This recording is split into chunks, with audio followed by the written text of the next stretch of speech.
The following program is brought to you by TZ Productions, celebrating KPTS's nearly 50 years of community support in South Central Kansas. Great starts here on KPTS.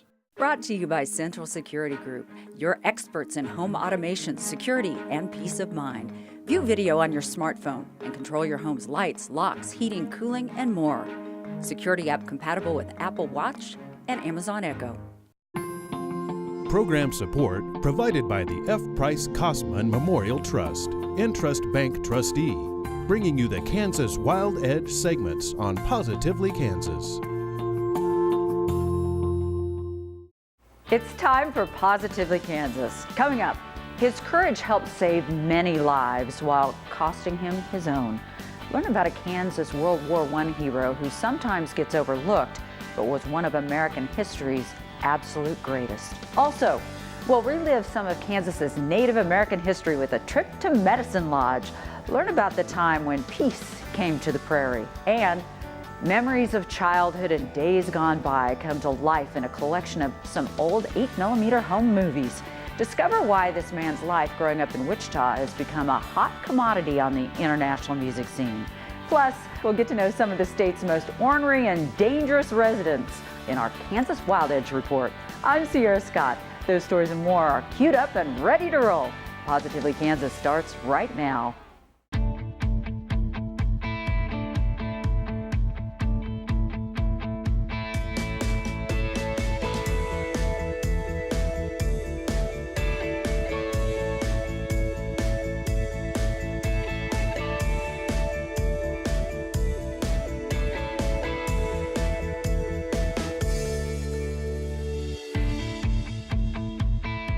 Few people in Kansas even know his name, and yet this native son of Wichita played a very important role in American history. Erwin Bleckley helped save many lives in World War I while losing his own in the process. A special remembrance took place on the 100th anniversary of his death. Anthony Powell was there. The fall of 1918. Ferocious fighting both on the ground and in the air as World War I rages. Among America's brave, Erwin Bleckley, a Wichita, Kansas native who left a comfortable life in the heartland to defend his country as part of the Kansas National Guard. He rose to a lieutenant and was sent to France, where he would die a hero on October 6, 1918. Bleckley and a pilot named Harold Gettler from Chicago took to the air to try and find a group of American soldiers dubbed the Lost Battalion. They had become trapped in the remote French Argonne forest after being surrounded by German forces. But Bleckley and Gettler's search plane attracted gunfire. Gettler was killed instantly. Bleckley died when the aircraft crashed. The very next day, though, French troops found Bleckley's maps of the area, enabling nearly 200 men from the Lost Battalion to be rescued. Bleckley and Gettler were awarded Medals of Honor, only 2 of 4 aviators given such medals in the entire war. Back home in Wichita, Bleckley had a street name for him. But by and large, his name was known to very few for the next several decades. Ladies and gentlemen, today is history. We are recognizing, honoring, and celebrating Wichita's greatest aviation hero. But that would all change on October 6, 2018, the 100-year anniversary of Erwin Bleckley's death. Thanks to an effort spearheaded by Wichita's VFW Post 112, a large group of people packed the Dole VA Center auditorium for Erwin Bleckley Day. Kansas has a long history of individuals who serve with honor and commitment to our country. You know, there's a long name of folks like President Eisenhower, Bob Dole, Secretary of State Mike Pompeo, Representative Estes and countless others on this day saying Erwin Bleckley must also always be included on the list of such prominent Kansans. They believe he is so important to know about, especially for Wichitans, that they want his story to be part of the curriculum in all local area schools. The City of Wichita will embrace everything we can do to help promote not only our current and past military, but all these great aviators. But mostly, this hero's anniversary was about giving thanks.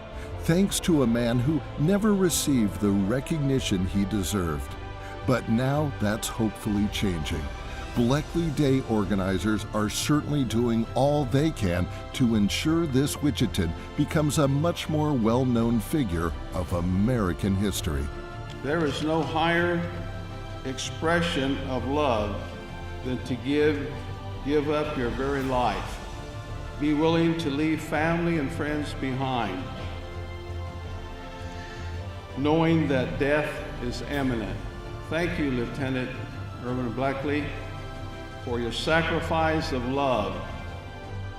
For Positively Kansas, I'm Anthony Powell. Bleckley Day organizers are also working on getting a statue of him placed at Dwight D. Eisenhower Airport. That way, they say, both Kansans and those who visit our state can learn more and feel proud of this American hero. Now let's rewind even further to 1867. That was the year peace came to the prairie. The U.S. government and 5 Plains Indian tribes buried the hatchet and smoked the peace pipe right here in Kansas. Anthony Powell shows us why that moment in history is so important to the identity of Medicine Lodge. The history of Medicine Lodge, Kansas, like many towns across the United States, is filled with the history of Native Americans in the early days of America's expansion. Many tribes roamed the Kansas landscape, and that meant conflict as settlers came west. In an effort to create peace, the United States government and 5 tribes signed the Medicine Lodge treaties, which meant the Indians would inhabit reservations far away from the Kansas town. In later years, the tribes would sue the government and were awarded millions of dollars for what was deemed unfair treatment. But any bitterness that the treaties created has been forgotten by most in Medicine Lodge.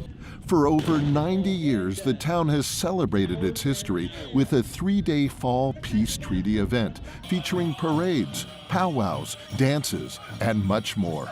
It's huge, big community involvement, all the tourist attraction that it brings in.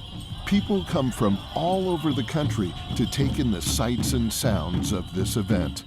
The main attraction is a reenactment called the Peace Treaty Pageant. It is performed in a natural amphitheater just east of Medicine Lodge, close to where U.S. government and Indian tribe leaders met way back in 1867. The pageant is a massive undertaking, costumes, scripted dialogue, hours upon hours of rehearsal. But the love of their town keeps residents coming back year after year to participate. My family came here in 1879, and I have generations that were started with the first pageant in 1927. They were on the board. They were in the pageant. My great-grandfather was in the pageant, grandmother. To make it happen, almost everyone in the community has to get involved, and I think that's a really cool thing, that our small community like this can make something this big happen. In addition to their passion for the town's history, the pageant participants also know they are helping fellow residents. People come from all over the country to the pageant, so it's very good advertising and helps our local businesses in many ways. But mostly, this annual event is about carrying on tradition, because no matter the struggles they endure, traditions are something that hold tight in small towns. And Medicine Lodge residents are determined to keep this one going. I'm the 4th generation to play Sacagawea in my family. My great-grandma started it, and then my great-aunt did it, and my mom and her cousin did it, and now I'm doing it. And hopefully next peace treaty, my sister will do it. And so it's really special in our family to do that. So although some might not agree that this is a period of history worth celebrating, folks here believe it is definitely worth remembering. And that's something they do magnificently year after year. For Positively Kansas, I'm Anthony Powell. Then about 30 years after the peace treaty was signed, the wild shoot-'em-up life of Medicine Lodge was tamed even further. Temperance activist Carrie Nation launched her campaign against alcohol while living there in 1900. Her Medicine Lodge home has been restored and is open for tours 7 days a week. Kansas has a vast potpourri of marvelous wildlife, but some creatures are best kept at a distance. In this week's Kansas Wild Edge report, Mike Blair takes us to the lowdown land of the prairie rattlesnake. Be sure to watch your step.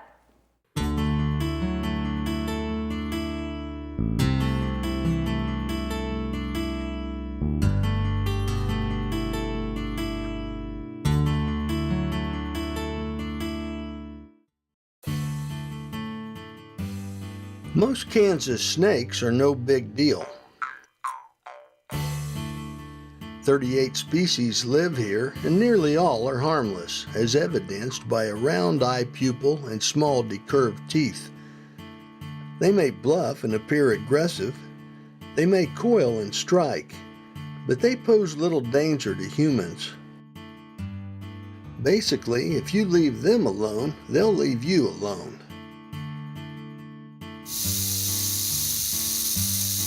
But once in a while, you might run onto a dangerous snake. Prairie rattlesnakes are among the 5 venomous species in Kansas, and this is one to avoid. It's found in the western half of the state, and it's usually quick to fight. I found this one on a spring evening, warming itself on a sandy road next to a prairie dog town.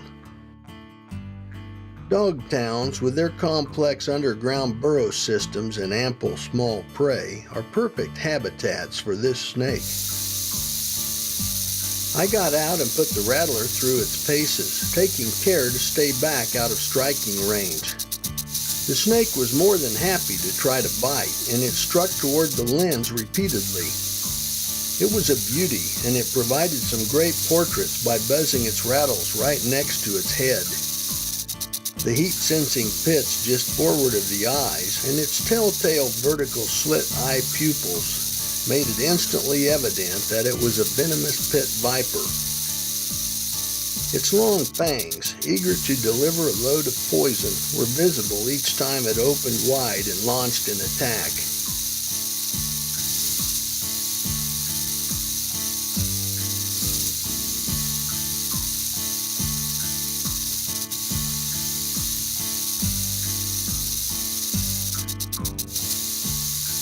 I used a variety of techniques to take advantage of the uncommon opportunity.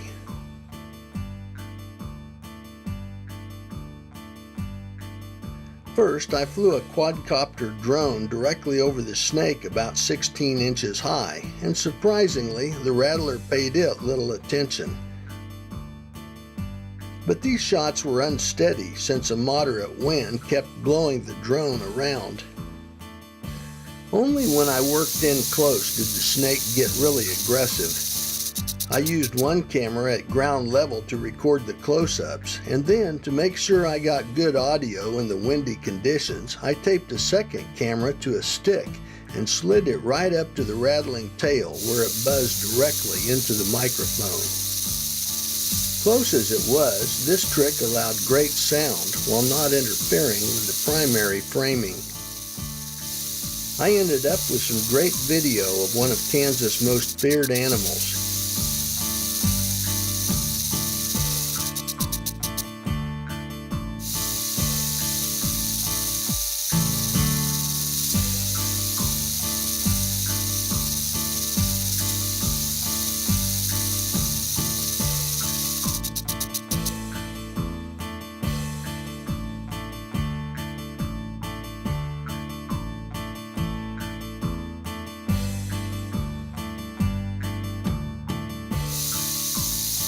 And when finished, we both went our separate ways, none the worse for wear.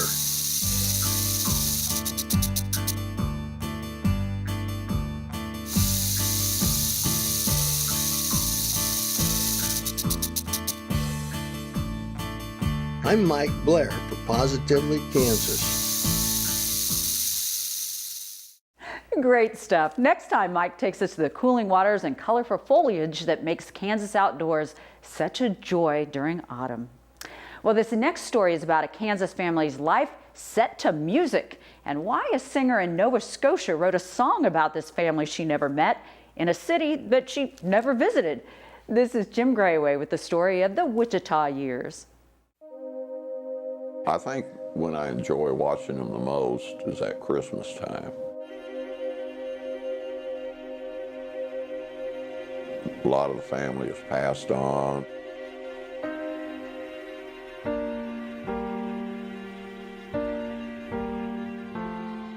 Of course, Christmas gets a little bit lonely by yourself. And it just brings back a lot of memories. Reminds me of the good times.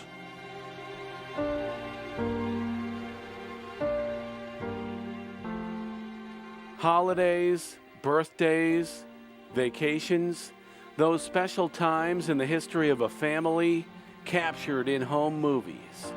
You were a family unit.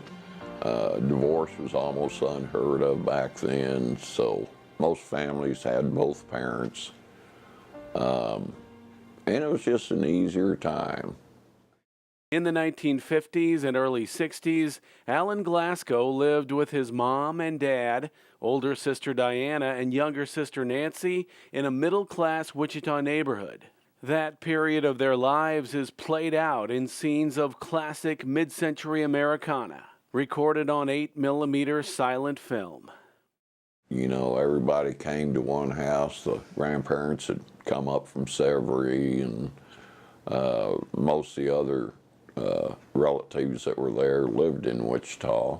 Mm-hmm. So, yeah, you had pretty big family gatherings. There are no spectacular feats, nothing shocking or outrageous. Alan titled this film The Wichita Years and uploaded it onto internetarchive.org. He says he only did it so family members in other parts of the country could watch it. You know, you always like to see your own home movies, but having to go watch someone else's back then was really boring. And so I figured the same reaction. Yet these 62 minutes of film, a compilation of some 20 reels of home movies, have struck a chord with film producers and musicians around the world. Over the past few years, the Glasgow family movies have been used in some 20 music videos and other productions.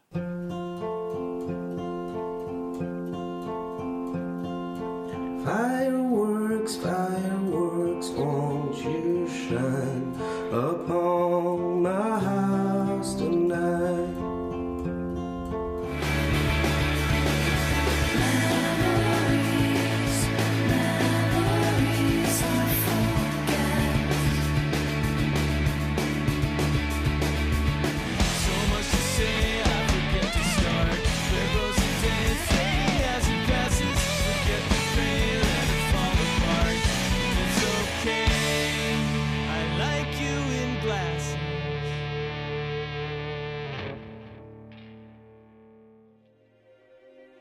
Alan allows anyone to use the film for free and is flattered so many have. Well, that's just it. Here I've been in over 20 music videos, and no one knows who I am, you know, so I don't have any groupies on my front porch, so. But Canadian singer-songwriter Alana York didn't just use clips for a video. She recently wrote and recorded an entire song about these home movies. Looking back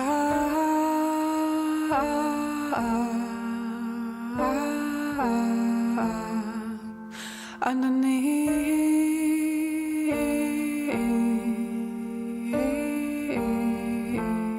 I don't know how I came to discover some old family home movies from the 50s, but this particular one was just perfect, and it just really spoke to me. It just seemed very universal, and like the grandparents coming over, the little girls getting dressed up because they're going to get their pictures taken, or they're going to Disneyland on a road trip. Even though it wasn't the time that it would have been more like my parents' generation, but it just felt really universal. It felt like something that had happened in my family or anyone's family. The old cars that are in the shots, I mean, there was that personal aspect of feeling like you're looking back and that's nostalgic, but also I felt like I was a tourist and I felt like I was having this, I think what really drew me in was just this privileged, intimate view of this family. Like, for Alan to offer this up is so generous, and for me to ride along in the car as they're going down the highway in a place in the United States where I have never been. Like, it was just such an exclusive, to me it felt like an exclusive behind the scenes look at this family, but at the same time it felt, it didn't feel invasive. It just felt like it could be any family from that time, and that was really special.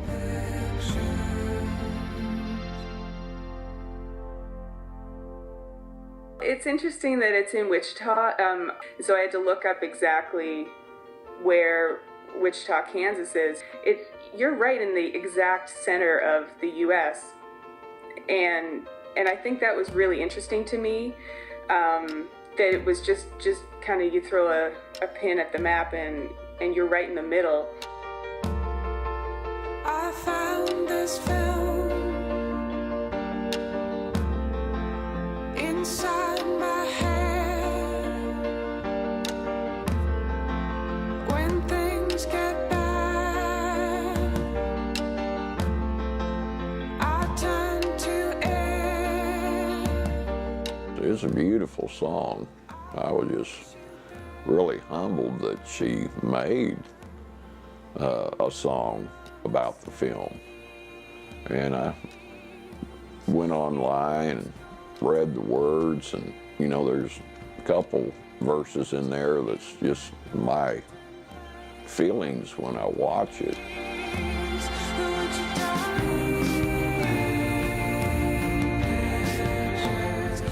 The Glasgows moved to Colorado in 1961 when Alan was 9. His dad and grandfather opened an auto parts shop there, and the business failed. The family soon moved to Tulsa, where Alan lives to this day. But in his heart, he says Wichita will always be home. And his home movies allow him to visit whenever he wants, and allow the rest of the world to come along. I want you there.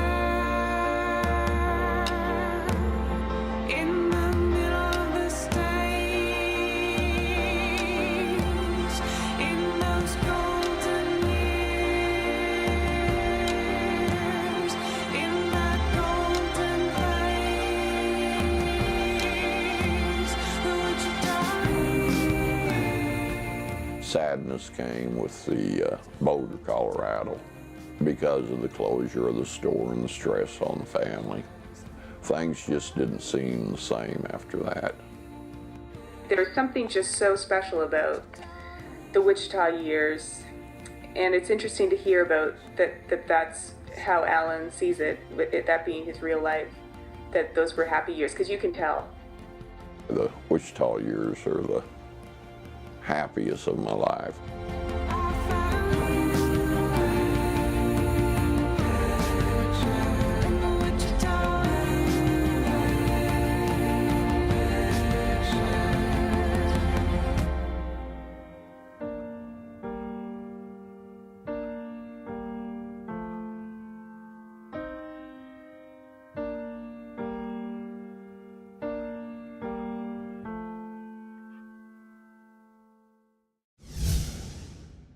All right, I'm here with my great friend, Andrea Castle, who's also a prolific author. I love it. Multiple books. I'm so excited for you. Thanks, Sierra. And I appreciate I'm here that. with the mini kibbe, which you'll understand what that means here in a second. Andrea, one of the things I want to go back to kind of the beginning. Sure. You actually started with a cookbook, I know. Right. That was the right. first thing you did. Right. And then you went into children's books, which I thought was even better.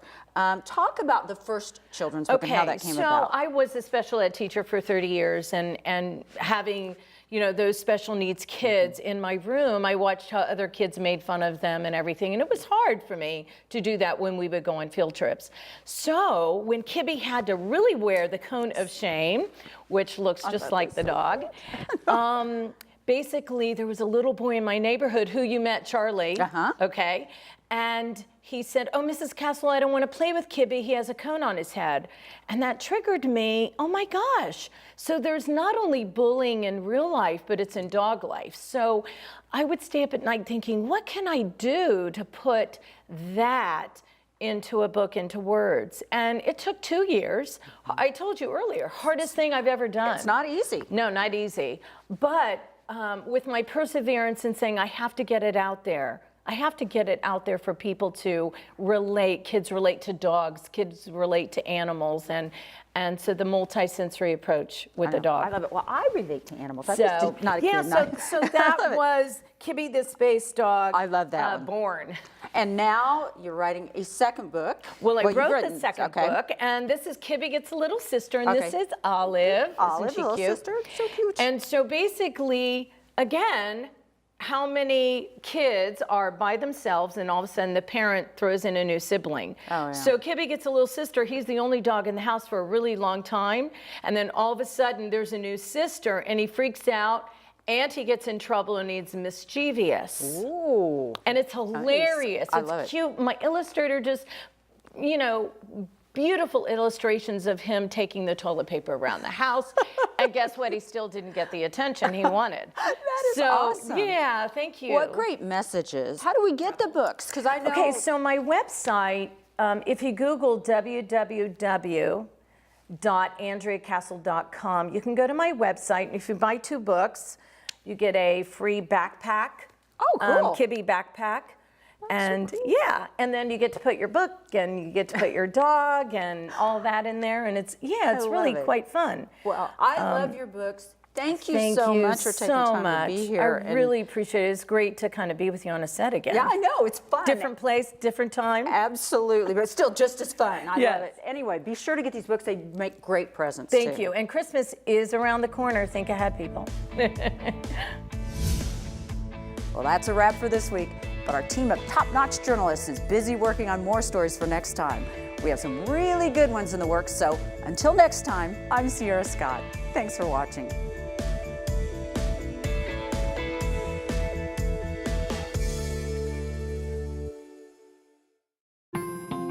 Program support provided by the F. Price Kosman Memorial Trust, Entrust Bank Trustee, bringing you the Kansas Wild Edge segments on Positively Kansas. Brought to you by Central Security Group, your experts in home automation, security, and peace of mind. View video on your smartphone and control your home's lights, locks, heating, cooling, and more. Security app compatible with Apple Watch and Amazon Echo. The preceding program was brought to you by TZ Productions, supporting KPTS and the communities it serves in South Central Kansas. Great starts here on KPTS. Support also comes from viewers like you. Thank you.